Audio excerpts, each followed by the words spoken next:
दोन आले. मी जरा घाबरलीच. आता मला काय प्रश्न विचारतात का काय कोणा ठाव म्हणून. मी लय हुशार. मी बी घाबरली नाही.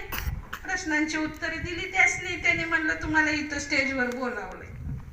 बया बया बया बया बया मला स्टेजवर बोलावलंय. अहो मी तीच नऊवारी साडीतली जिचा फोटो तुम्ही बघितला. सांगा बरं ही कोण आहे फोटो. आवाज काही येतच नाही. अजून मी आवाज येत नाही. आत्ता जरा आवाज.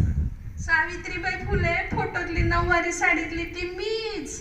तुम्ही म्हणाल नऊवारी साडीतली मग तुम्ही कशा अशा आल्या. अहो ह्या तुमच्या महिला छान छान कोट घालून एवढ्या एवढ्या छान छान साड्या नेसून आले. मग मला कशी नऊवारी नेसू वाटेल. मी सहावारीतच आले. सहावारी साडी घातली. कपाळाला आडवं कुकू लावावं म्हटलं. पण ह्यानी काय काय चंद्रकोर लावली. इथं काय टिकली लावली. मी म्हणलं आडवं कुकू कसं लावायचं म्हणून मी आम्ही टिकलीच लावली.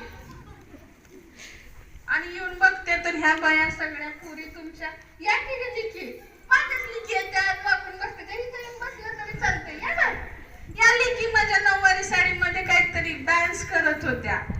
मी बघितलं मला बी खुशच वाटलं.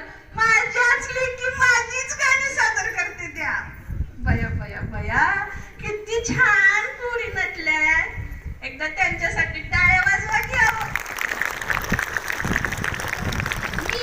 मी सावित्रीबाई फुले जी पहिली शिक्षिका होती. पहिली मुख्याध्यापिका सुद्धा मीच होते. हो